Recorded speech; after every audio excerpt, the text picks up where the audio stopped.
अस्सलाम वालेकुम, this is Ayad, state life insurance adviser. आज की वीडियो में मैं आपको स्टेट लाइफ का एक एंडोमेंट प्लान बताऊंगा और इस प्लान को बताने का मकसद यही है कि आप किस तरीके से अपने पैसे को एक अच्छी जगह पे इन्वेस्टमेंट कर सकें और फॉर फ्यूचर आप इसको सेफ रखें। ओके, तो ये सिंपल सा प्लान है। इसमें आपको अपने पास मंथली जो है तकरीबन 3500 3500 जो है आपको अपने पास सेव करना है और साल के एंड में तकरीबन अमाउंट आपके पास बन जाएगी 40,000 के करीब। तो वो आपको स्टेट लाइफ को अदा करना है। आप साल के 40,000 जो है स्टेट लाइफ को अदा करेंगे तो आपको जो इसका रिटर्न मिलेगा वो मिलेगा तकरीबन 40 लाख। ओके, 40 लाख रुपए के करीब आपको इसका रिटर्न मिलेगा और ये जो ड्यूरेशन होगा पॉलिसी का ये होगा तकरीबन 20 साल। अच्छा, 20 साल अगर आपको ज़्यादा लगे कि 20 साल बहुत ज़्यादा है तो आप अपनी इस पॉलिसी को, इस प्लान को जो है 10 साल में भी ख़त्म कर सकते हैं, या अगर आप चाहें तो इसको 5 साल में भी ख़त्म कर सकते हैं। लेकिन देखें, अगर आप जितनी जल्दी ख़त्म करेंगे 5 साल में या 10 साल में, तो याद रखिएगा आपको प्रॉफिट वो नहीं मिलेगा जो आपको 20 साल में मिलना था। ठीक है, उसकी वजह यही है कि आपको अगर ज़्यादा रिटर्न चाहिए तो आपको फिर ज़्यादा इंतज़ार करना पड़ता है। ओके, तो बेसिकली पॉलिसी करवाने का मकसद ये होना चाहिए कि आपको जो अमाउंट मिलेगी 20 साल में वो आप जो है अपने, जैसे फॉर एग्जाम्पल आपको कोई बिज़नेस स्टार्ट करना है या फिर अब्रॉड जाना है या फिर शादी वगैरह के खर्चे करने हैं या एजुकेशन वगैरह बच्चों को दिलवानी, इस किस्म के कोई भी एक्सपेंसेस हो आप इस अमाउंट को इसमें यूटिलाइज़ कर सकते हैं। ओके, अब क्या होगा इस पॉलिसी के दौरान जो है फैमिली को जो है तहफ़्फ़ुज़ भी मिलता है, स्टेट लाइफ फैमिली को भी सपोर्ट करती है। अच्छा, अब सपोर्ट सपोर्ट करने का तरीक़ेकार क्या है? इन केस खुदा ना खास्ता अगर दौरान पॉलिसी जिस शख्स ने भी पॉलिसी करवाई है उसकी डेथ हो जाती है तो उसकी फैमिली को नेचुरल डेथ की मद में, यानी तबाही डेथ की मद में जो है तकरीबन 8 लाख रुपए मिलते हैं, और अगर एक्सीडेंटली डेथ होती है तो उस सूरत में 16 लाख रुपए स्टेट लाइफ उसकी फैमिली को देती है। ओके, और अगर पॉलिसी FIV वाली करवाई हो तो हर साल भी एक छोटी अमाउंट दे रही होती है जो तकरीबन 40 से 50 हज़ार रुपये करीब अमाउंट एक मिल रही होती है।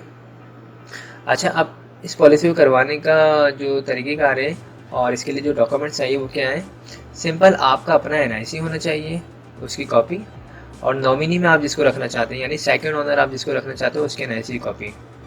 थर्ड, आपके पास पेमेंट होनी चाहिए। ओके, 4, मेरा ऑफिस मेन शारिफ फैसल पे फरहान होटल के पास है।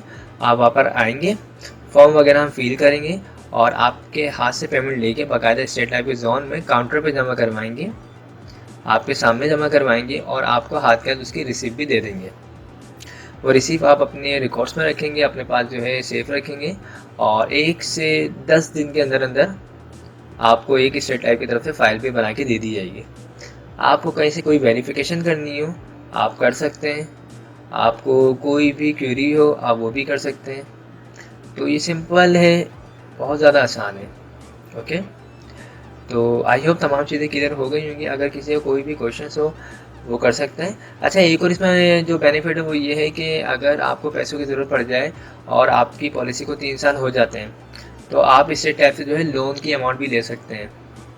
अब लोन जो है स्टेट लाइफ जो है तकरीबन 80% लोन देता है जो आपने इंस्टॉलमेंट जमा करवाई होती है उस पर।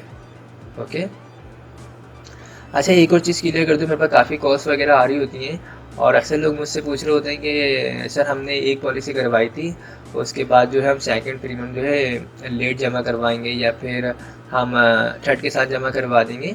तो इस हवाले से मैं आपको बताऊं कि देखें, स्टेट टाइप की जो शुरू की 2 पॉलिसी है ना, फर्स्ट प्रीमियम और सेकंड प्रीमियम, ये आपको टाइम पे जमा करवाना बहुत ज़रूरी है। अगर आप टाइम पे जमा नहीं करवाते, पहली तो आप करवाएंगे क्योंकि आपको पॉलिसी चाहिए। ओके, सेकंड, अगर आप टाइम पे नहीं करवाएंगे तो आपकी फ़ाइल जो है क्लोज़ हो सकती है। ठीक है, अब जब फाइल क्लोज हो जाती है, अगर आप 2-3 साल बाद अगर आप उसको रीओपन करवाते हैं तो उसमें भी चार्जेस जा रही होती है। फिर जो आपके 2-3 साल गुजर चुके हैं उसका भी जो सालाना प्रीमियम ड्यू हो चुका होता है वो भी अदा करना होता है। तो कोशिश यही कीजिए कि पहली और दूसरी जो है इंस्टॉलमेंट वो लाजमी टाइम पे जमा करवा दीजिए। 1 महीना लेट हो जाए तो कोई ऐसा इशू नहीं है, लेकिन कोशिश ये करें कि टाइम पे जमा करवा दें। अच्छा, पॉलिसी जल्दी भी जमा करवा सकते हैं, ऐसा ज़रूरी नहीं है कि दिसंबर में आपने लिए तो आप दिसंबर में जमा करवाएंगे। आपने दिसंबर में पॉलिसी ली है तो आप नवंबर के मंथ में भी जमा करवा सकते हैं, ठीक है। तो ये अक्सर मुझसे ये सवाल किया जा रहा था, तो मैंने वो ये सवाल क्लियर कर दिया। अगर कोई भी इसके अलावा भी कोई क्वेरी हो तो मुझसे पूछ सकते हैं। Thanks for watching. खुदा हाफिज़।